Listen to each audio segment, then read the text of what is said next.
April 14వ తేదీన నెల్లూరులో వర్గీకరణ బేరీ యానాదుల సంక్షేమ సంఘం రాష్ట్ర అధ్యక్షులు కేసీ పెంచలయ్య నెల్లూరు నగరంలోని భక్తవత్సలం నగర ప్రాంతంలో గిరిజన భవన్లో ఆదివారం యానాదుల సంక్షేమ సంఘం మరియు యానాది గిరిజన ఉద్యోగుల సంఘం రాష్ట్ర కార్యవర్గ సమావేశం జరిగినది। ఈ సమావేశానికి రాష్ట్రంలోని అన్ని జిల్లాల నాయకులు హాజరై యానాదుల సమస్యలపై చర్చించి కొన్ని తీర్మానాలను ఏకగ్రీవంగా తీసుకోవడం జరిగిందని మీడియా సమావేశంలో కేసీ పెంచలయ్య తెలిపారు। ఈ సందర్భంగా కేసీ పెంచలయ్య మీడియాతో మాట్లాడారు। మీడియా మిత్రులందరికీ కూడా నమస్కారం। నా పేరు కల్లూరి పెంచలయ్య, యానాదుల సంక్షేమ సంఘం రాష్ట్ర అధ్యక్షుడిని। ఏదైతే నెల్లూరులోనే గిరిజన భవన్లో ఈరోజు యానాదుల సంక్షేమ సంఘం అలాగే యానాది గిరిజన ఉద్యోగుల సంఘం ఆధ్వర్యంలో కార్యవర్గ సమావేశాలు నిర్వహిస్తూ ఉన్నాం। ఈ యొక్క కార్యవర్గ సమావేశంలో ప్రధానంగా యానాదులకు సంబంధించి ఎస్టీ వర్గీకరణ, ఎస్సీల వలె ఎస్టీ వర్గీకరణ కూడా చేసి యానాదులకు న్యాయం చేయాలని చెప్పి కోరుతూ ఉన్నాం। అలాగే ఏదైతే ముఖ్యమంత్రి చంద్రబాబు నాయుడు గారు అలాగే మంత్రి లోకేష్ గారు ఏదైతే ఎన్నికల సందర్భంగా యానాదులకు ప్రత్యేక కార్పొరేషన్ ఇస్తామని చెప్పి హామీ ఇచ్చి ఉన్నారు, ఆ మేరకు ప్రత్యేక కార్పొరేషన్ ఇవ్వాలని చెప్పి కోరుతూ ఉన్నాం।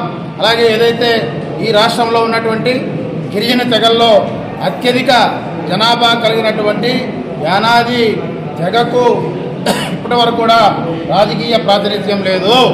అందుకని యానాదులకు చట్టసభలో అవకాశాలు కల్పించాలని డిమాండ్ చేస్తూ ఉన్నాం।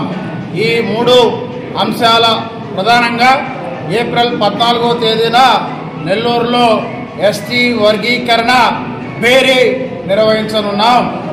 ఆ రోజే ఏదైతే యానాది వర్గీకరణ యానాది రిజర్వేషన్ పోరాట సమితిని ప్రకటించనున్నాం। ఆ రోజు ఏదైతే యానాది రిజర్వేషన్ పోరాట సమితి అజెండా ప్రకటించి యానాది ఎస్టీ వర్గీకరణకు ఉద్యమ కార్యాచరణను ఏప్రిల్ 14వ తేదీన నెల్లూరులో ప్రకటించబోతా ఉన్నామన్నటువంటి విషయాన్ని సందర్భంగా తెలియజేస్తాను। నేను ఏపీ యానాది గిరిజన ఉద్యోగ సంఘ వ్యవస్థాపక అధ్యక్షుడిగా ఉన్నాను। ఈరోజు నెల్లూరు నగరంలోని గిరిజన భవన్లో నెల్లూరు జిల్లాలో ఉన్నటువంటి యానాది ఉద్యోగులు మరియు యానాది జాతికి సంబంధించిన రక్త బంధువులు అందరం కలిసి ఒక నినాదాన్ని తీసుకున్నాం। ఎందుకంటే మైదాన ప్రాంతంలో ఉన్నటువంటి యానాదులు గిరిజనలో ఉన్నటువంటి 35 లక్షల్లో 10-11 లక్షల మంది మా యానాదులు నివసిస్తుంటే స్వాతంత్రం వచ్చి 77 సంవత్సరాలు గడిచినా కానీ ఎక్కడ వేసిన గొంగలు అక్కడే ఉన్నట్టుగా ఉంది।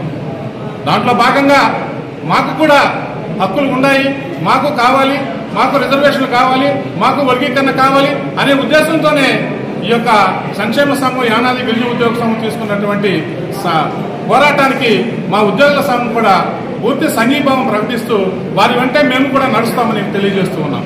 ఎందుకంటే ఏజెన్సీ ప్రాంతాల్లో ఉన్నటువంటి 1,50,000 ఉన్నటువంటి వాళ్ళు కూడా ఎమ్మెల్యేలు అయినారు, మంత్రులు అయినారు। కానీ మైదాన ప్రాంతంలో ఉండే 10 లక్షల మంది యానాదుల్లో ఎలాంటి రాజకీయ ప్రాతినిధ్యం మాకు లేదు। అలాగే వర్గీకరణ జరిపి కేవలం యానాదులకే వర్గీకరణ అవసరం, మిగతా కులాలని బాగా అభివృద్ధి చెందాయి, యానాదులకు వర్గీకరణ అవసరం। ఎందుకంటే గౌరవ సుప్రీంకోర్టు ఇచ్చిన ఆదేశాల ప్రకారం మీరు ఏకసభ కమిషన్ కేవలం ఎస్సీలకే వేశారు, ఎస్టీలకు ఎందుకు వేయలేదు మేము అడగలేదనా? కాబట్టి మేము కూడా రోడ్ల మీదకి వస్తాం, మాకు వర్గీకరణ చేసి మాకు న్యాయం చేయాలని చెప్పి కోరుకుంటూ సెలవు తీసుకుంటాం।